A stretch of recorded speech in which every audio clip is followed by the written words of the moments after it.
Hello everyone बच्चों, आज का टॉपिक फिर से लाया हूं मैं। जेईई मेंस का क्वेश्चन है जो रिसेंट पूछा गया एग्जाम में 28 जनवरी 2025 का पूछा गया कि डायमेंशन। वेरी इजी सवाल है, लेकिन इजी नहीं बोल सकते क्योंकि आपको फार्मूला पता होना चाहिए।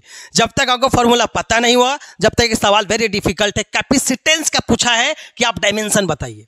वेरी डिफिकल्ट सवाल अगर हो सकता है अगर फार्मूला आपको रिलेट करने नहीं आता है तब, क्योंकि डायरेक्ट आपको डायमेंशन याद नहीं होगा। तो आपको फार्मूला पता रहेगा तभी आप कैपेसिटेंस का निकाल पाएंगे। ठीक है, इसको निकालने का बहुत तरीका है। आपको बताया मैंने कि दो ही फार्मूला आपको याद करा है डायमेंशन। आपको एक एनर्जी, एक क्या है, फोर्स का बोला मैंने। तो आपको कैपेसिटेंस का अगर फार्मूला पता नहीं है तब कभी भी आप इसको निकालना क्या है, मुश्किल हो जाएगा।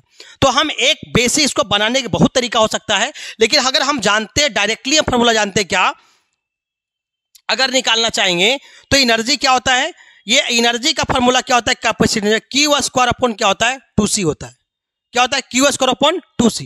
लेकिन ऐसे फार्मूला चूज करना है जहां पे c हो, जहां पे क्या हो, जिसका हम डायमेंशन जानते हैं। लेकिन ऐसे फार्मूला में जहां पे c शामिल हो, c मतलब कैपेसिटेंस।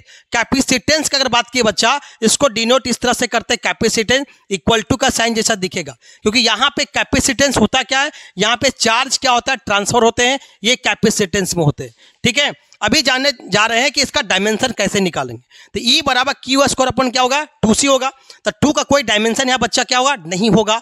क्यों नहीं होगा, क्योंकि यहाँ पे कांस्टेंट है। ये क्या एनर्जी हो गया, तो हम C बराबर क्या लिखेगा, क्यू स्क्वायर अपन क्या बोलेंगे बताओ, E लिखेंगे। तो Q का वैल्यू मतलब क्या, Q बराबर क्या होता है, IT। तो I क्या होगा, A, और क्या हो जाएगा T। तो क्या लिखे, 80 का स्क्वायर हो जाएगा। बाई की एनर्जी क्या होता है, ml स्क्वायर t-2 होता है। ठीक है, तो क्या आ जाएगा, a square t square upon क्या आ जाएगा, ml स्क्वायर t-2। ये वाला क्या जाएगा, ऊपर जाएगा। क्या बचेगा, m-1 l-2 ऊपर जाएगा, तो t4 आ जाएगा a स्क्वायर। कोई ऑप्शन अगर मिल रहा है वही आपका आंसर होगा।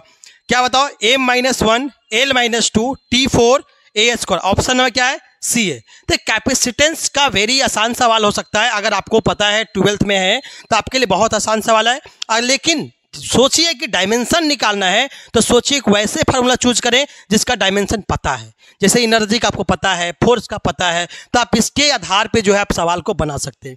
ठीक है, तो ये था यूनिट डायमेंशन का सवाल हम लाते रहेंगे। आगे चैप्टर मूव करके वेक्टर में घुस रहे हैं तो वेक्टर का सवाल लाते रहेंगे अब। ठीक है, पूरे जेईई मेंस के आधारित सवाल होंगे, जो भी पूछा गया सवाल रहेंगे। ठीक है, तो इस चैनल के माध्यम से जुड़े रहिए विक्ट्री आईक्यू चैनल के द्वारा, ताकि जो है पूरे आपको डिस्कशन जो है पीवाईक्यू बेस्ड जो है बेस्ट तरीके से जो है इस चैनल पर डिस्कस किया जाएगा। All the best, thank you.